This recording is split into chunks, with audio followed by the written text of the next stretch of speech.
നമ്മുടെ സമാജം വീണ്ടെടുക്കുന്ന ക്രിസ്തുവിലേക്ക് എന്നുള്ളതായ തീമിനനുസരിച്ചാണല്ലോ നമ്മൾ ധ്യാനിക്കുന്നതും പഠിക്കുന്നതുമൊക്കെ. അതിൻ്റെ ഏഴാമത്തെ ചാപ്റ്ററിലേക്ക് നമ്മൾ പ്രവേശിച്ചിരിക്കുകയാണ്. റൂത്തിന്റെ അധ്യായങ്ങൾ, 4 അധ്യായങ്ങൾ കഴിഞ്ഞു. അതിനുശേഷം എസ്തറിന്റെ ആദ്യത്തെ അധ്യായത്തിന്റെ ആ, പല കാര്യങ്ങളും നമ്മൾ കണ്ടു. എന്നാൽ അഞ്ചാമത്തെ ചാപ്റ്ററും 6-ാമത്തെ ചാപ്റ്ററും എസ്തറിന്റെ ഒരു ഇൻട്രൊഡക്ഷനും തുടർന്ന് 1-ാമത്തെ അധ്യായത്തിന്റെ ഒരു ചെറിയ രൂപരേഖയുമായിരുന്നു തന്നിരുന്നത്. 2-ാം അധ്യായത്തിൽ, എൻ്റെ 7-ാമത്തെ ചാപ്റ്ററിൽ, അതായത് എസ്തറിന്റെ പുസ്തകം 2-ാം അധ്യായത്തിൽ എൻ്റെ തലക്കെട്ട് ഇങ്ങനെയാണ് കൊടുത്തിരിക്കുന്നത്: ദൈവിക തെരഞ്ഞെടുപ്പിന്റെ മികച്ച രൂപരേഖ കാണുവാൻ തക്കവണ്ണം നമുക്ക് സാധിക്കുന്ന ഒരു കാര്യമാണ് 2-ാമത്തെ ആ, അധ്യായത്തിൽ, എസ്തർ 2-ാം അധ്യായത്തിൽ. പ്രത്യേകിച്ച് ഈ പുസ്തകത്തിൽ നമുക്ക് ലഭിച്ചിരിക്കുന്ന പുസ്തകത്തിൽ 7-ാമത്തെ ചാപ്റ്ററായിട്ടാണ് ക്രമീകരിച്ചത്. It's a marvellous model of divine selection എന്നാണ് അതിന്റെ ഹെഡിങ് കൊടുത്തിരിക്കുന്നത്. ഒരു ഒരു ആ, അത്ഭുതകരമായ ഒരു തിരഞ്ഞെടുപ്പിന്റെ ഒരു രൂപരേഖ കാണുവാൻ തക്കവണ്ണം നമുക്ക് സാധിക്കുന്ന ഒരു അധ്യായമാണ് ഈ എസ്തറിന്റെ പുസ്തകം 2-ാമത്തെ അധ്യായം. പ്രത്യേകിച്ച് ആ, ദൈവം അത്ഭുതകരമായി തന്റെ ജനത്തിന്റെ ജീവിതത്തിൽ ഇടപെടലിനെയും എസ്തറിന്റെ ജീവിതത്തിലൂടെ ദൈവം തന്റെ ജനത്തെ എങ്ങനെ രക്ഷിച്ചു എന്ന് നമുക്ക് പഠിക്കുവാൻ തക്കവണ്ണം സാധിക്കുന്ന ഒരു ഒരു പുസ്ത- ഒരു ഒരു അധ്യായമാണ് ഈ രണ്ടാമത്തെ അധ്യായം.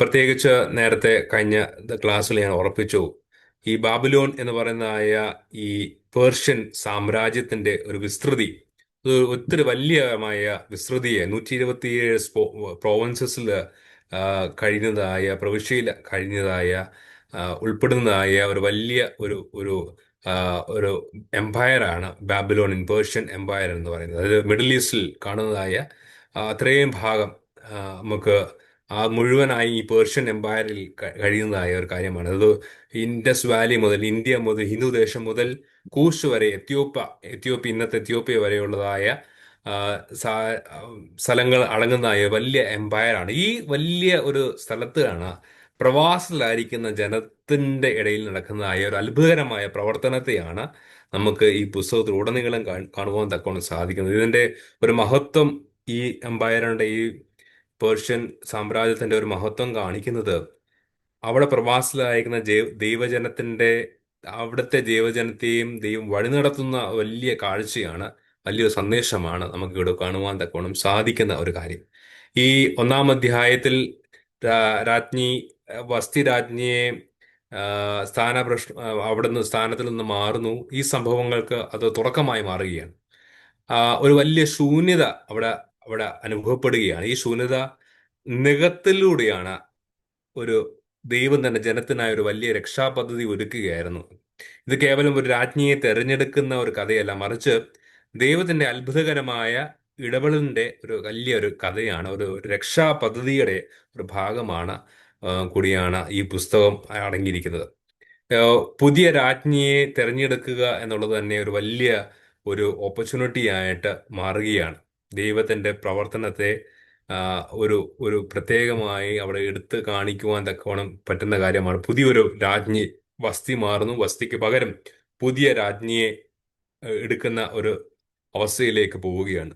രാജാവ് വസ്തിയെ ഓർക്കുകയും തന്റെ ദേഷ്യം മാറിയപ്പോൾ ആ, എന്താണ് ചെയ്യേണ്ടത് എന്നതിനെ കുറിച്ചൊക്കെ ഇങ്ങനെ ചിന്തിച്ചുകൊണ്ടിരിക്കുമ്പോഴാണ് കൗൺസിലേഴ്സ് വന്ന്, ഉപദേഷ്ടാക്കൾ വന്ന് പുതിയൊരു രാജ്ഞിയെ കണ്ടെത്തുവാൻ നിർദ്ദേശിക്കുന്നത്.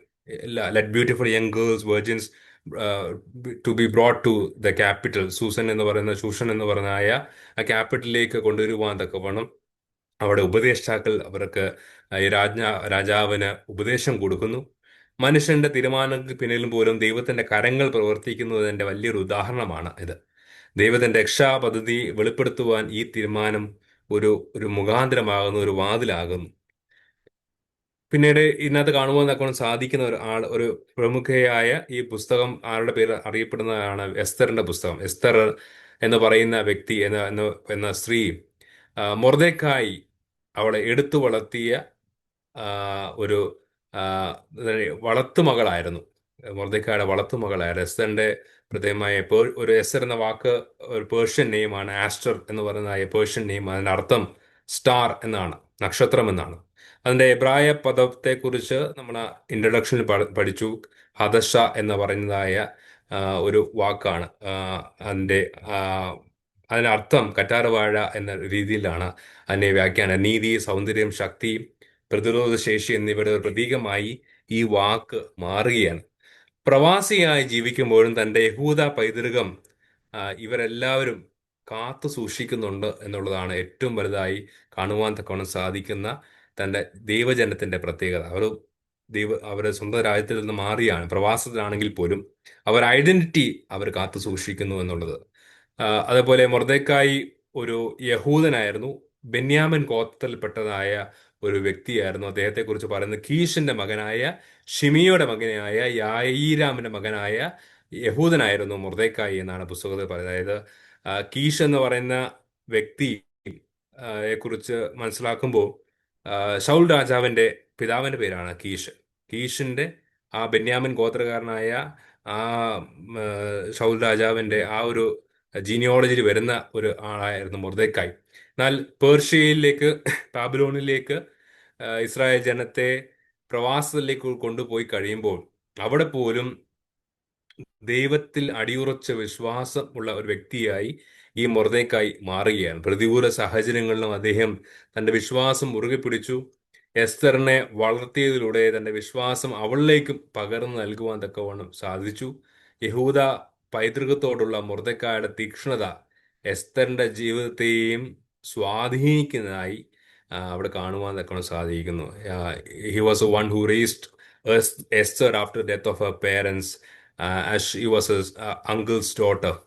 തൻ്റെ വളർത്തു മകളായി, സ്വന്തം മകളായി പോലും അവിടെ വളർത്തിയ ഒരു ഒരു പിതാവായി മാറുകയാണ് മൊർദെഖായി. അവിടെ മൊർദെഖായുടെ വിശ്വാസവും മൊർദെഖായുടെ തീക്ഷ്ണതയും ഒക്കെ എസ്തറിനെ ഒരുപാട് സ്വാധീനിച്ചു. പിന്നീട് ഇതിനകത്ത് കാണുവാൻ തക്കണം സാധിക്കുന്ന ഒരു കാര്യമാണ് പുതിയ രാജ്ഞിയെ തിരഞ്ഞെടുക്കുന്ന ഒരു വലിയ ഒരു പ്രക്രിയ. ഇത് വലിയ ഇറ്റ് വാസ് എക്സ്റ്റെൻസീവ് പ്രൊസീജിയർ, വലിയൊരു പ്രൊസീജിയർ ആയിരുന്നു.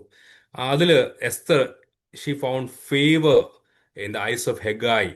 അന്തപുരത്തിന്റെ പാലകനായ ഹെഗായിയുടെ കണ്ണിൽ അവൾക്ക് പ്രത്യേകമായി ഒരു ഒരു ഒരു ഒരു പ്രത്യേകത അവൾക്ക് ലഭിച്ചു. ഷീ ഫൗണ്ട് ഫേവർ എന്നുള്ളത്.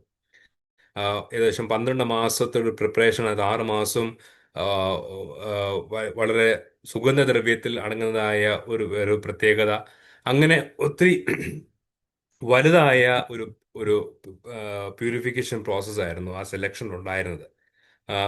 ഈ തെരഞ്ഞെടുപ്പ് എത്രമാത്രം ഗൗരവമേറിയതാണ് എന്ന് ഈ ഒരുക്കങ്ങളിലൊക്കെ വ്യക്തമാണ്. ഇത് പെട്ടെന്ന് ചെയ്യുന്ന ഒരു കാര്യമല്ല. ഏകദേശം 1.5 വർഷക്കാലം ഒക്കെ എടുക്കുന്നതായ ഒരു വലിയ പ്രക്രിയയായിരുന്നു ഇത്. സൗന്ദര്യവർദ്ധക ചികിത്സയൊപ്പം രാജകീയ മര്യാദകളും പരിശീലനവും ഒക്കെ ഇതിൽ ഉൾപ്പെടുന്ന റോയൽ എറ്റിക്വറ്റ്സ് ഒക്കെ പഠിപ്പിക്കുവാനൊക്കെ വേണമുള്ളതായ സമയമാണ് ഇത്രയും വലുത് ആയിട്ട്. അതായത് അതിൻ്റെ ആ സ്ഥാനത്തിന്റെ ഒരു വലിയ പദവിയും അതിൻ്റെ ഇത് കാണിക്കാൻ തക്കവണ്ണമുള്ള ഒരു സാഹചര്യം കൂടി ആയാണ് അത് നടന്നത്. അത് എസ്തർ എന്റെ സൗന്ദര്യം മാത്രമല്ല, അവളുടെ വിവേകപൂർണമായ പെരുമാറ്റവും രാജാവിനെ ആകർഷിക്കുകയാണ്. അവിടെ ഒന്നും പക്ഷേ മൊർദെഖായി എസ്തറിനോട് പറയുന്നുണ്ട്, നിന്റെ ബാക്ക്ഗ്രൗണ്ടോ നിന്റെ ട്രൈബോ ഒന്നും നീ വെളിപ്പെടുത്തരുത് എന്ന്. പക്ഷെ എങ്കിൽ പോലും അവളുടെ സൗന്ദര്യവും മാത്രമല്ല അവളുടെ ബിഹേവിയറും അവളുടെ വിവേകപൂർണമായ പെരുമാറ്റവും ഒക്കെ രാജാവിനെ ആകർഷിക്കുന്നുണ്ട്.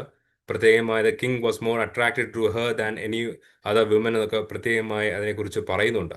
മൊർദെഖായിയുടെ ഉപദേശം അനുസരിച്ച് അവൾ വളരെ വിശ്വസ്തയോടും അനുസരണം അവിടെ പെരുമാറുന്നതായിട്ട് കാണുവാൻ സാധിക്കുന്നു. മൊർദെഖായിയെ കുറിച്ച് ആ പുസ്തകത്തിൽ ആ അധ്യായത്തിൽ പറയുന്നത് മൊർദെഖായിയുടെ രാജഭക്തിയും വിശ്വസ്തതയും ഈ പുസ്തകത്തിൽ വെളിപ്പെടുത്തുന്ന ഒരു കാര്യമാണ്. പ്രത്യേകിച്ച് മൊർദെഖായി 2 രാജഭൃത്തന്മാര് രാജാവിനെതിരെ ഗൂഢമായ തന്ത്രം ആലോചിക്കുമ്പോൾ, അസാസിനേഷൻ പ്ലോട്ട് ആലോചിക്കുമ്പോൾ അതിനെക്കുറിച്ച് മൊർദെഖായി വെളിപ്പെടുത്തുന്നുണ്ട്. ഈ ഒരു കാര്യം എസ്തർ മുഖാന്തരം രാജാവിനെ അറിയിക്കുകയും അത് മൊർദെഖായിക്ക് ഒരു വലിയൊരു പദവി ലഭിക്കുകയും ചെയ്യുന്നുണ്ട്. പക്ഷേ ഇത് ആ സമയത്ത് പദവിയായിട്ട് അല്ലെങ്കിൽ ഒരു ബഹുമാനം, ഒരു ഒരു റിവാർഡ് ഒന്നും ലഭിക്കുന്നില്ലെങ്കിൽ it is been record in the royal chronicles, ദിനവൃത്താന്ത പുസ്തകത്തിൽ അത് എഴുതപ്പെട്ടിരിക്കുകയാണ്. ഇത് പിന്നീട് ഒരു വലിയ ഒരു ഒരു ക്രൂഷ്യലായ ഒരു രേഖകൾ ക്രൂഷ്യലായ ഒരു കാര്യമായി മാറുകയാണ്. അത് it is been record in the records. But അതിനൊരു പ്രതിഫലം അപ്പം ലഭിക്കുന്നില്ലെങ്കിലും അതിന്റെ പ്രതിഫലം 6-ാം അധ്യായം എന്ന് വായിക്കുമ്പോൾ അതിന്റെ പ്രതിഫലത്തെക്കുറിച്ച്, അതിന്റെ ഒരു പ്രാധാന്യത്തെക്കുറിച്ച് നമുക്ക് കാണുവാൻ തക്കവണ്ണം സാധിക്കുന്ന ഒരു കാര്യമാണ്. ഇത് രണ്ട് മൂന്ന് നമുക്ക് അർത്ഥങ്ങൾ നമുക്ക് തിയോളജിക്കലായിട്ട്, ദൈവശാസ്ത്രപരമായിട്ട് ചില കാര്യങ്ങൾ പഠിക്കുവാനുള്ളത്. ദൈവത്തിന്റെ അദൃശ്യമായ കാര്യങ്ങൾ, എല്ലാ സംഭവങ്ങൾക്കും പിന്നിൽ ദൈവത്തിന് വലിയ പദ്ധതിയുണ്ട്. രാജാവിന്റെ കോപം, ഉപദേഷ്ടാക്കളുടെ നിർദ്ദേശം, തിരഞ്ഞെടുപ്പിന്റെ നടപടിക്രമങ്ങൾ, ഇതെല്ലാം ദൈവത്തിന്റെ നിയന്ത്രണത്തിലായിരുന്നു. നമുക്ക് നോക്കുമ്പോൾ ഇതൊക്കെ മനുഷ്യന്റെ കണ്ണുകൾക്ക് കാണാൻ സാധിക്കാത്ത തരം ദൈവം തന്റെ പദ്ധതി പൂർത്തീകരിക്കുന്നു എന്നുള്ളതാണ്. ആ, ദൈവത്തിന് അദൃശ്യമായ കരങ്ങൾ ഉടനീളം ഈ ഈ ഈ സാഹചര്യങ്ങളൊക്കെയും കാണുവാൻ തക്കവണ്ണം സാധിക്കുന്ന ഒരു കാര്യമാണ് ആ, പ്രത്യേകമായി ഇതുള്ളത്. രണ്ടാമത്, ഒരു പ്രത്യേകമായി മനുഷ്യന്റെ ബാഹ്യമായ കാര്യങ്ങൾക്കാണ് പ്രാധാന്യം കൊടുക്കുന്നത്. എന്നാൽ ദൈവം എപ്പോഴും ഹൃദയത്തിലെ വിശുദ്ധിക്കും വിശ്വസ്തയ്ക്കുമാണ് പ്രാധാന്യം നൽകുന്നത്. Esther is divinely chosen just as A Lord chose Joseph, Daniel and Deborah എന്ന മൂന്ന് പ്രത്യേകമായ പേരുകൾ എടുത്തു പറഞ്ഞുകൊണ്ട് തിരുമേനി അത് പറയുന്നുണ്ട്. ഒരു വിശുദ്ധമായ ഒരു ഡിവൈൻ ചോയ്സിലേക്ക്, പ്രത്യേകിച്ച് ദാവീദ് രാജാവിനെ തിരഞ്ഞെടുത്തപ്പോഴുള്ളതായ ആ ഒരു കാര്യം, മനുഷ്യൻ ബാഹ്യമായ കാര്യങ്ങളിലേക്ക് ശ്രദ്ധിക്കുമ്പോൾ ദൈവം അവന്റെ ഹൃദയത്തെ ശ്രദ്ധിക്കുന്നു എന്നുള്ള കാര്യം പ്രത്യേകമായി അവളുടെ ഡിവൈനായ ചോയ്സിനെ, അവളെ എടുത്തതിനെ കുറിച്ച് പ്രത്യേകമായി പഠിക്കുവാൻ, നമുക്ക് മനസ്സിലാക്കുവാൻ തക്കവണ്ണം പറ്റുന്ന ഒരു കാര്യമായി മാറുകയാണ്. മൂന്നാമത്തെ ഒരു കാര്യം, ഈ പ്രവാസത്തിലായിരിക്കുമ്പോഴും വിശ്വസ്തയോടെ പെരുമാറുന്നതായ ദൈവത്തിന്റെ ജനത്തെ നമുക്ക് കാണുവാൻ തക്കവണ്ണം സാധിക്കുന്നു. Neither exile or adversity kept Mordecai and Esther from living dedicated to the lord. ദൈവത്തിന്റെ വിശ്വാസത്തെ മുറുകെ പിടിക്കുവാൻ, പ്രവാസത്തിലാണെങ്കിലും പ്രതികൂല സാഹചര്യങ്ങൾ ആണെങ്കിൽ പോലും മൊർദെഖായും എസ്തറും ദൈവത്തിൽ വിശ്വസിക്കുകയും തങ്ങളുടെ ധാർമ്മിക നിലവാരം കാത്തു സൂക്ഷിക്കുകയും ചെയ്യുവാൻ തക്കവണ്ണം ഇടയായി. This stands as a symbol of faithfulness to God. നമ്മുടെ സാഹചര്യങ്ങൾ എന്ത് തന്നെയായാലും ദൈവത്തോടുള്ള വിശ്വസ്തത ഉറച്ചു നിൽക്കുവാൻ തക്കോണം സാധിക്കണം എന്നുള്ള ഒരു വലിയ പാഠമാണ് നമുക്ക് ഇവിടെ നിന്ന് കാണുവാൻ തക്കോണം സാധിക്കുന്ന ഒരു കാര്യം. പിന്നീട് നാലാമത്തെ ഒരു കാര്യം, ഈ ഒരു ക്വാളിറ്റി, ഈ ഒരു ക്യാരക്ടർ, അത് ഒരു സ്ഥാനക്കയറ്റത്തിലേക്ക് മാറി എന്നുള്ളതാണ്. Esther's noble qualities and actions are highlighted throughout this book. അവള് വെർച്യു ആയിരുന്നു, അവള് ബ്യൂട്ടിഫുൾ ആയിരുന്നു. She was beautiful, graceful, devout, loved her people. അനുസരണമുള്ള ആളുകളായിരുന്നു. ഉന്നതമായ സ്ഥാനത്തിന് അവൾ ഏറ്റവും യോഗ്യയായിരുന്നു എന്ന് തെളിയിക്കുവാൻ തക്കവണ്ണം എന്ന് തെളിയിച്ചു അവളുടെ അപ്രോപ്രിയേറ്റ് ബിഹേവിയർ അവളുടെ ആ സ്ഥാനത്തിന് പറ്റിയൊരു വ്യക്തിയായി അവളെ മാറ്റുകയാണ്. അതൊരു വലിയ, അവളുടെ വിനയവും വിവേകവും ദൈവത്തിൻ്റെ സദ്ഗുണമുള്ള സ്വഭാവവും ഈ ദൈവിക ഉയർച്ചയ്ക്ക് ഒരു കാരണമായി മാറുകയാണ്. അത് പ്രത്യേകമായി അവളുടെ ഈ സദ്ഗുണങ്ങൾ വേദപുസ്തകത്തിലെ മറ്റുള്ള വനിതകളുമായൊക്കെ കമ്പയർ ചെയ്യുവാൻ തക്കോണം സാധിക്കും. പ്രത്യേകിച്ച് കന്യകമറിയാമിൻ്റെ ജീവിതമായിട്ട് നമുക്ക് എസ്തറിന്റെ ജീവിതത്തെ താരതമ്യം ചെയ്യാൻ തക്കോണം സാധിക്കുന്ന ഒരു കാര്യമാണ്. She has obedience. മറിയാമിനെ പോലെ ദൈവീക വില്ലിന്, പദ്ധതിക്ക് വേണ്ടി അവൾ ഒബീഡിയൻ്റ് ആയിരുന്നു. അതുപോലെ തന്നെ ഷി വാസ് ഹംബിൾ, നിഷ്കളങ്കമായി പ്യൂരിറ്റി ഓഫ് ഹാർട്ട് ഉണ്ടായിരുന്നു. അതുപോലെ തന്നെ ദൈവത്തിന്റെ രക്ഷാപദ്ധതിക്ക് ഒരു പ്രത്യേകമായ ഒരു ക്രൂഷ്യൽ റോളും അവൾ വഹിച്ചിരുന്നു കന്യാമറിയാമിനെ കുറിച്ച്. ഈ 2-ാം അധ്യായത്തിൽ, ഈ പ്രത്യേകമായി ഈ ചാപ്റ്ററിൽ നമുക്ക് കാണുവാൻ തക്കവണ്ണം സാധിക്കുന്ന കുറച്ച് കാര്യങ്ങളാണ് നമ്മളിത് കണ്ടത്. പ്രത്യേകിച്ച് God's hand is active in all circumstance. എല്ലാ സാഹചര്യങ്ങളിലും ദൈവത്തിന് അദൃശ്യമായ കരങ്ങൾ അവിടെ വളരെ ആക്റ്റീവായിട്ട് ഉണ്ട്. We should have to remain faithful and morally upright even in adversity. പ്രവാസത്തിലായിരിക്കും അല്ലെങ്കിൽ പ്രയാസത്തിലായിരിക്കുമ്പോഴും, ദൈവത്തെ തള്ളിപ്പറയുമ്പോഴല്ല, പക്ഷേ വിശ്വസ്തയോടും ദൈവം എൻ്റെ കൂടെ ഉണ്ട് എന്ന് പറഞ്ഞ് ആ ഒരു മോറൽ മുറുകെ പിടിച്ച് ജീവിക്കുവാൻ തക്കവണ്ണം സാധിക്കണം. അതാണ് ഈ പുസ്തകവും നമുക്ക് കാണിക്കുന്നത്. God values the heart's virtue. ബാഹ്യമായ കാര്യങ്ങളെക്കാൾ ഉള്ളിൽ ഹൃദയത്തിൻ്റെ അകമേ നോക്കുന്ന ഒരു ദൈവത്തിലാണ് നമ്മളൊക്കെ ശരണപ്പെടുന്നത്. ആ ഒരു ലോയൽറ്റി, ഒബീഡിയൻസും നമ്മുടെ നമുക്ക് മാത്രമല്ല മറ്റുള്ളവർക്കും രക്ഷ ആയി മാറുവാനുള്ള വലിയ ഒരു പദ്ധതി നമുക്ക് ഇവിടെ കാണുവാൻ തക്കവണ്ണം സാധിക്കുന്നു. അടുത്ത ചാപ്റ്ററിലേക്ക് ഒന്ന് പെട്ടെന്ന് പോകുവാൻ തക്കവണ്ണം ഇടയാകാം. അടുത്ത ചാപ്റ്ററിന്റെ പേര് ഹാമാന്റെ ഉപായവും ദുഷ്ടതയുടെയും ദൈവഹിതത്തിന്റെയും പോരാട്ടമാണ്. ആ പുസ്തകത്തിന് 8ാമത്തെ ചാപ്റ്ററിന് കൊടുത്തിരിക്കുന്നതായ ഒരു heading. Haman scheme, conflict between evil and divine will എന്നുള്ളതിനെ കുറിച്ചാണ് നമ്മൾ ആ പുസ്തകത്തിൽ കാണുന്നത്.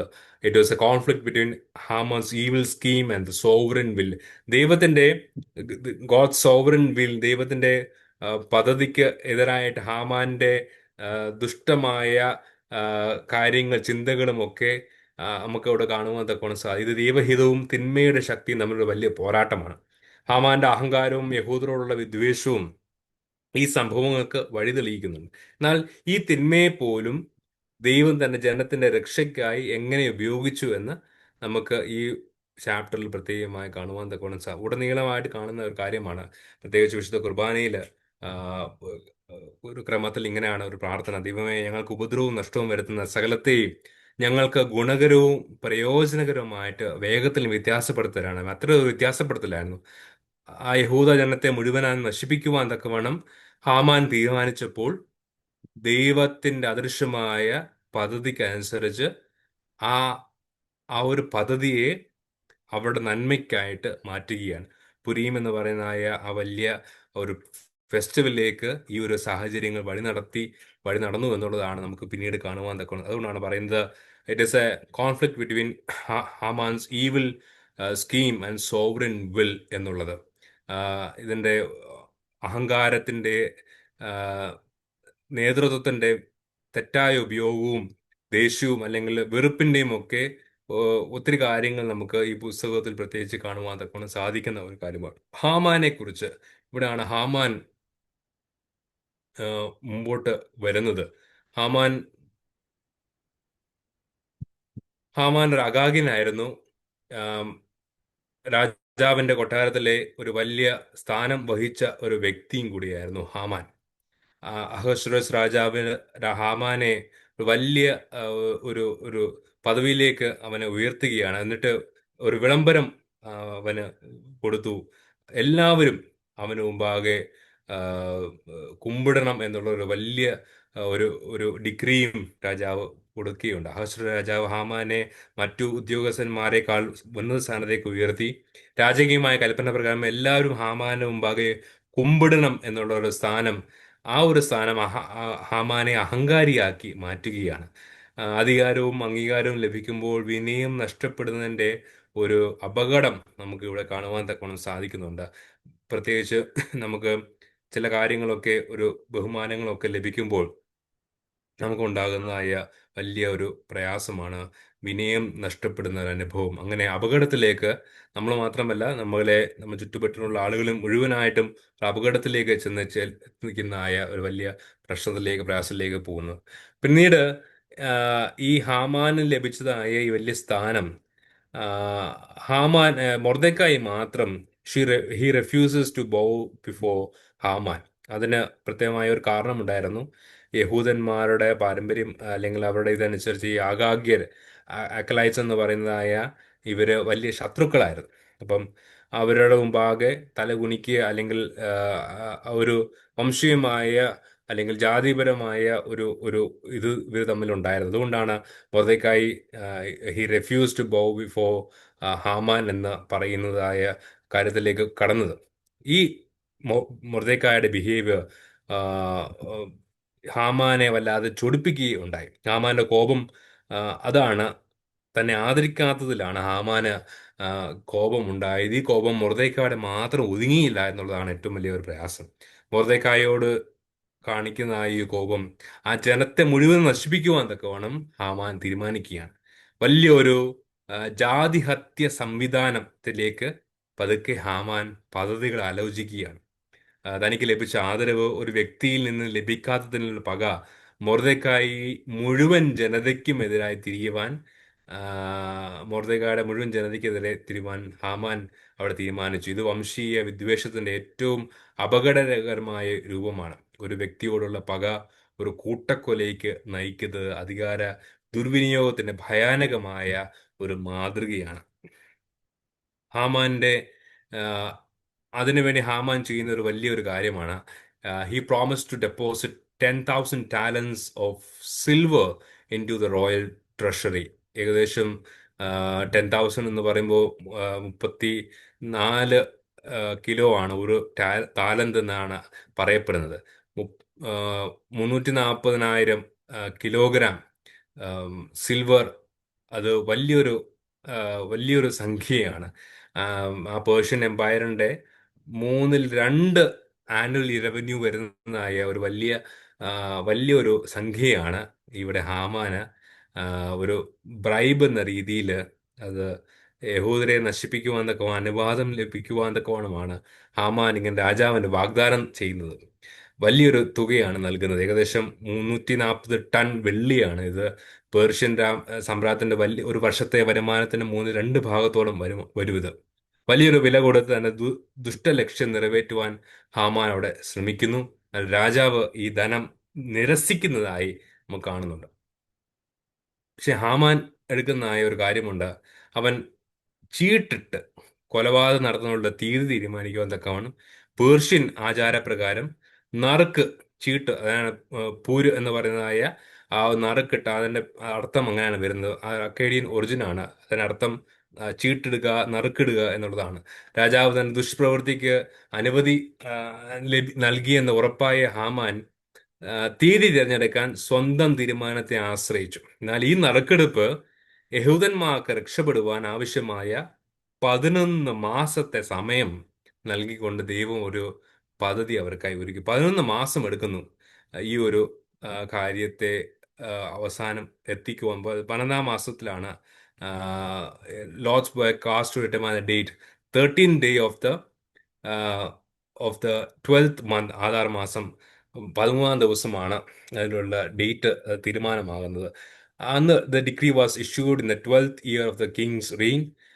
ഏകദേശം എസ്തരുടെ രാജ്ഞിയായി തീർന്ന 5-ാമത്തെ വർഷം അവിടെ ഒരു ഒരു ഡിഗ്രി പുറപ്പെടുവിക്കുകയാണ്. നറുക്കെടുപ്പിലൂടെ രാജകീയ കൽപ്പന ലോകമെമ്പാടും പ്രസിദ്ധീകരിച്ച് ഓരോ ജനതയുടെ ഭാഷയിൽ ഈ വിവരങ്ങൾ കൃത്യമായി അറിയിച്ചു. ഇത് യഹൂദരെ രാജ്യത്ത് നിന്ന് തുടച്ചു നീക്കുവാനുള്ള ഒരു സംഘടിതമായ പദ്ധതിയായിരുന്നു. ഞാൻ നേരത്തെ ഓർപ്പിച്ചതുപോലെ പേർഷ്യൻ രാജ്യം വലിയ മിഡിൽ ഈസ്റ്റിലുള്ള വലിയൊരു രാജ്യമായിരുന്നു, വലിയൊരു സംവിധാനമായിരുന്നു. ആ സംവിധാനത്തിൽ എല്ലാ രാജ്യ അവരുടെ ഭാഷയിൽ വായിക്കുവാൻ തക്കവണ്ണം ഇത് കമ്മ്യൂണിക്കേറ്റ് ചെയ്യുവാൻ തക്കവണ്ണം ഈ ഇൻഫർമേഷൻ എല്ലാവർക്കും നൽകപ്പെടുകയാണ്. പിന്നീട് ഈ ഒരു സാഹചര്യത്തിൽ ആ ശൂഷർ സന്നിധിയിലൊക്കെ വലിയൊരു ഡിസ്റ്റർബൻസ് ഉണ്ടാവുകയാണ്. ഈ റോയൽ ഡിഗ്രി വന്നതിന് ശേഷം രാജകീയ മാതാവിന്റെ സ്ഥാനത്ത് ശൂഷനിൽ രാജ്യമെമ്പാടും യഹൂദന്മാർക്ക് ഈ കൽപ്പന കേട്ട് പരിഭ്രാന്തരാവുകയാണ്. വലിയ കൂട്ടക്കൊലയ്ക്ക് ഇരയാകാൻ പോകുന്നു എന്ന ഭയം അവരെ കീഴടക്കി. ഈ ഭീകരമായ അവസ്ഥയിൽ പോലും ദൈവം തന്റെ ജനത്തെ ഉപേക്ഷിക്കുന്നില്ല. ഈ വ്യാപകമായ അസ്വസ്ഥതയാണ് ദൈവീക ഇടപെടലിന് ഒരു വഴി തുറന്നത്. ഈ ഒരു കാര്യം പിന്നീട് ഒരു വലിയ ഒരു കാര്യത്തിലേക്ക് വഴിതിരിയുകയാണ്. പിന്നീട് നമുക്ക് കാണാൻ സാധിക്കുന്ന ഒരു കാര്യമാണ് അഹങ്കാരത്തിന്റെ ഒരു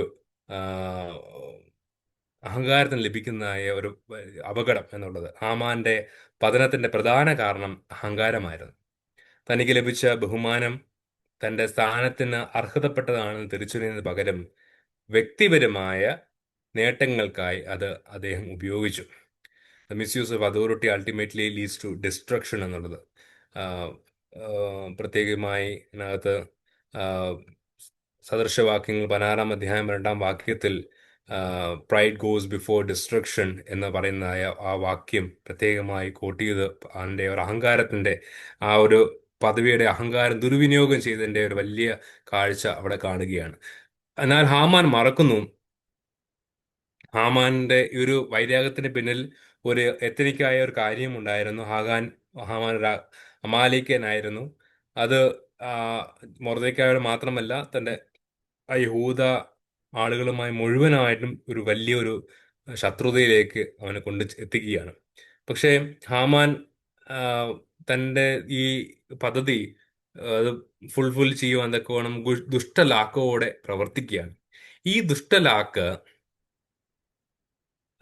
Haman relied on his schemes and hoped to seize the wealth to conquer of the conquered Jews. എല്ലാ യഹൂദന്മാരുടെയും വെൽത്ത് അവൻ എടുക്കാവുന്ന രീതിയിലായിരുന്നു അവൻ അവൻ അവൻ ചിന്തിക്കുന്നത്. പക്ഷേ ഇസ്രായേലിന്റെ പരിപാലകൻ മയങ്ങുന്നില്ല, ഉറങ്ങുന്നില്ല എന്നുള്ള വലിയ സത്യം അവൻ മറക്കുകയാണ്. Haman's life built on schemes and delusions ended on gallows he designed for another. തന്റെ ശത്രുവിന് വേണ്ടി അവൻ രചിച്ചതായ ആ കഴുമരത്തിൽ തന്നെ അവന്റെ ജീവിതം, അവന്റെ അവന്റെ പദ്ധതികളൊക്കെ, അവന്റെ സ്വാർത്ഥ ലക്ഷ്യങ്ങളൊക്കെ തീരുന്നതായി അവിടെ അവിടെ വെച്ച തീരുന്നതായി നമുക്ക് കാണുവാൻ തക്കണം സാധിക്കുന്ന ഒരു കാര്യമായി മാറുകയാണ്. ഇതിന് ഈ ഒരു വലിയ പ്രയാസം ഉണ്ടാക്കിയപ്പോൾ, ഡിഗ്രി ഒക്കെ കേട്ടപ്പോൾ, ഈ ഒരു വലിയ ആ, കാര്യങ്ങളൊക്കെ കേട്ടപ്പോൾ, രാജാവിന്റെ പ്രഖ്യാപനമൊക്കെ കേട്ടപ്പോൾ ജൂയിഷിന് വലിയ ഒരു ഡിസ്റ്റർബൻസ് ഉണ്ടായി. നമുക്ക് മനസ്സിലാക്കാൻ പറ്റുന്ന കാര്യമാണ്. മരണഭയം നേരിട്ടപ്പോൾ യഹൂദന്മാർ അവർ എങ്ങനെയാണ് പ്രതികരിച്ചത് എന്നുള്ളത് വലിയൊരു ഒരു കാര്യമാണ്. In the face of death the Jews did not come into description. അവർ ഒരു അവര് വഴിതെറ്റി അല്ലെങ്കിൽ പ്രയാസത്തിലായി പോകുന്നില്ല. അവര് സ്വന്തം ഇഷ്ടപ്രകാരം പ്രവർത്തിക്കാതെ ദൈവത്തിൽ ആശ്രയിച്ച് ചാക്ക് വസ്ത്രം ധരിച്ച് ചാരത്തിലിരുന്നു. അതൊരു വലിയ ഒരു ഒരു വിനയത്തിന്റെ അടയാളമാണ്. ഈ എളിയ പ്രകടനമാണ് ദൈവിക ഇടപെടലിന് വഴി ഒരുക്കുന്നതായിട്ട് നമുക്ക് കാണുവാൻ തക്കണം സാധിക്കുന്ന ഒരു കാര്യമാണ്. പിന്നീട് ദൈവം ഇടപെടുന്നു. ആ ഒരു ഡിഗ്രിക്ക് ഒരു റിവേഴ്സൽ ഉണ്ടാകുന്നു. God's hand is revealed in Mordecai's courage and salvation of the Jews. ഹാമാന്റെ തിന്മ നിറഞ്ഞ കൽപ്പന പൂർണ്ണമായും റദ്ദാക്കപ്പെടുകയാണ്. മൊർദെഖായിയുടെ ധൈര്യത്തിലൂടെ, എസ്തറിന്റെ ഇടപെടലിലൂടെ യഹൂദന്മാർക്ക് രക്ഷ ലഭിക്കുന്നു. ദുഷ്ടനായ ഹാമാൻ തന്റെ മക്കളോടൊപ്പം തൂക്കിലേറ്റപ്പെടുന്നു. ശത്രുക്കളുടെ എല്ലാ പദ്ധതികളെയും ദൈവം തകിടം മറിക്കുന്നതായിട്ട് നമുക്ക് കാണുവാൻ തക്കണം സാധിക്കുന്നുണ്ട്. പിന്നീട് ഇതാണ് ദൈവത്തിന്റെ ജനത്തിന്റെ പൂർണ്ണമായും ഒരു വലിയ രക്ഷാപ്രവർത്തനം കണ്ടപ്പോഴാണ് അവിശ്വാസികളായ ജനങ്ങൾ യഹൂദന്മാരെ ഭയപ്പെടുവാൻ തുടങ്ങി. ഭയം കാരണം പലരും യഹൂദ മതം സ്വീകരിച്ചു. ആ, അത് 8-ാം അധ്യായം 17-ാം വാക്യത്തിൽ നമുക്ക് കാണുവാൻ സാധിക്കുന്ന കാര്യം, ദുഷ്ടതയുടെ ഫലമായി വന്ന തിന്മയെ പോലും ദൈവം തന്റെ ജനത്തിന് നന്മയാക്കി മാറ്റി. ഞാൻ നേരത്തെ ഓർപ്പിച്ച പോലെ ഞങ്ങൾക്ക് ഉപദ്രവവും നഷ്ടവും വരുത്തുന്ന സകലത്തെയും ഞങ്ങൾ ഗുണകരവും പ്രയോജനകരമായിട്ട് മാറ്റുന്ന അനുഭവത്തിലേക്ക് അവിടെ മാറുകയാണ്. The evil consequence of Haman's wickedness turned by God into good എന്നുള്ളതാണ്. പിന്നെ ദൈവം ഏറ്റവും അവസാനമായും God is a refuge for his people. Even if God seems silent, he does not abandon his people. യെശയ്യാ പ്രവാചകന്റെ പുസ്തകം 45-ാം അധ്യായം 15-ാം വാക്യം വ്യക്തമായി എടുത്തുകൊണ്ട് പറയുകയാണ്, ദൈവം നിശബ്ദനായി അല്ലെങ്കിൽ നിശബ്ദനായി ഇരിക്കുന്നുവെങ്കിലും തന്റെ ജനത്തെ കൈവിടുകയില്ല എന്നുള്ള ഒരു വലിയ ഒരു ഒരു സത്യം അവിടെ അവിടെ കാണിക്കുകയാണ്. God delivered his people just as he rescued Israel from the Pharaoh. Israel മക്കളെ ഫറവോനിൽ നിന്ന് രക്ഷിച്ചവനായ ദൈവം ഇസ്രായേൽ മക്കളെ, തന്റെ ജനത്തെ പൂർണ്ണമായും വിടുതലിന്റെ അനുഭവത്തിലേക്ക് കൊണ്ടുപോവുകയാണ്. പുറപ്പാട് പുസ്തകം 14-ാം വാക്യത്തിൽ പറയുന്ന പോലെ the Lord will fight for, ദൈവം നിനക്കായി യുദ്ധം ചെയ്യുന്നുണ്ട് എന്നുള്ളത്. തന്റെ ഇസ്രായേൽ മക്കളുടെ ദൈവം is A refuge for his people. തന്റെ ജനത്തിന് വേണ്ടി പോരാടുകയും അവന്റെ ജനത്തിന് ഒരു സംഗീതമായി അവിടെ മാറുകയും. 3 ഒരു വാക്യങ്ങളാണ് പ്രത്യേകമായി അവിടെ എടുത്തു പറയുന്നത്. യെശയ്യാ പ്രവാചകന്റെ പുസ്തകം 45-ാം അധ്യായം 15-ാം വാക്യം, he does not abandon his people. അതുപോലെ തന്നെ ദൈവം നിങ്ങൾക്ക് ആ യുദ്ധം ചെയ്യും എന്നുള്ള പുറപ്പാട് പുസ്തകം 14-ാം അധ്യായം 14-ാം വാക്യത്തിൽ പറയുന്നതായ കാര്യം. അതുപോലെ യോവേൽ പ്രവാചകന്റെ പുസ്തകത്തിൽ പറയുന്ന പോലെ he's A refuge for his people. ദൈവം തന്റെ ജനത്തിന്റെ സംഗീതമാണ് എന്ന് പറയുന്നതായ ഒരു അനുഭവം കൂടെ ഇവിടെ കാണുവാൻ സാധിക്കുന്ന ഒരു കാര്യമാണ്. അങ്ങനെ ദൈവത്തിന്റെ അത്ഭുതകരമായ പ്രവർത്തനങ്ങളെ നമുക്ക് ഉടനീളം ഈ പുസ്തകത്തിൽ ഉടനീളം കാണുവാൻ സാധിക്കുന്ന വലിയ അനുഗ്രഹമാണ് നമുക്ക് ഈ പുസ്തകത്തിൽ കാണുവാൻ കഴിയുന്നത്. ഇനി നമുക്കുള്ളത് 3 ചാപ്റ്റേഴ്സും കൂടിയാണ്. വരും ദിവസങ്ങളിൽ നമുക്കത് ധ്യാനിക്കാം. പ്രത്യേകമായി ദൈവത്തിൻ്റെ രക്ഷാകരമായ പദ്ധതിക്ക് ദൈവം ഇവരെയൊക്കെ എങ്ങനെ ഉപയോഗിച്ചു എന്നുള്ളത് നമുക്ക് ഒരു വലിയ ഒരു അനുഗ്രഹമാണ്, വലിയൊരു മുന്നോട്ട് നമ്മളെ വഴി നടത്തുന്ന വലിയൊരു കാര്യമാണ്. തീർച്ചയായും അതിനായിട്ട് ദൈവം നമ്മളെ സഹായിക്കട്ടെ എന്ന് പ്രാർത്ഥിക്കുന്നു, ആശംസിക്കുന്നു. പ്രത്യേകമായി കടന്നു വന്ന ഏവരോടുള്ള സ്നേഹം പ്രത്യേകമായി അറിയിക്കുന്നു. ദൈവം അനുഗ്രഹിക്കട്ടെ. പ്രത്യേകമായി കോൺഫറൻസിലേക്ക് നമ്മൾ ഒരുങ്ങുകയാണല്ലോ. ആ കോൺഫറൻസ് അനുഗ്രഹത്തിന്റെ മുഖാന്തരമാകട്ടെ. ആ പ്രാർത്ഥനയെ കൂടെ നമുക്ക് നമ്മുടെ ആ, അനുദിന പ്രാർത്ഥനയിൽ അതും കൂടി പ്രത്യേകമായി ഓർക്കാം. ദൈവം അനുഗ്രഹിക്കട്ടെ. Thank you. താങ്ക് യു അച്ഛാ. ഇന്നത്തെ അനുഗ്രഹിക്കപ്പെട്ട മധ്യസ്ഥ പ്രാർത്ഥനയ്ക്കും അതുപോലെ തന്നെ നമ്മുടെ ബൈബിൾ സ്റ്റഡിക്കും നേതൃത്വം നൽകിയ ബഹുമാനപ്പെട്ട മുബിനച്ചനോടുള്ള എല്ലാ നന്ദിയും സ്നേഹവും MMVSന്റെ പേരിലും ഇന്നിപ്പോൾ ഇവിടെ കടന്നു വന്നിരിക്കുന്ന എല്ലാവരുടെയും പേരിൽ അറിയിച്ചുകൊള്ളുന്നു. താങ്ക് യു സോ മച്ച് അച്ഛാ. Thank you. Thank U. നമുക്ക് ആശീർവാദം പാർക്കുമോ. പിതാവാം ദൈവത്തിന്റെ സ്നേഹവും ഏകജാതനായ പുത്രന്റെ കൃപയും പരിശുദ്ധ സംബന്ധവും സഹവാസവും ദൈവമേ ഞങ്ങൾ എവരുടെയും കൂടെയും പ്രത്യേകിച്ച് ഞങ്ങളുടെ പ്രവർത്തനങ്ങൾ കൂടി ഞങ്ങളുടെ പഠനത്തിന് കൂടിയും ഇപ്പോൾ ഉണ്ടായിരിക്കുമാറാകണമേ. ആമീൻ. Thank you. Thank you. Thank U.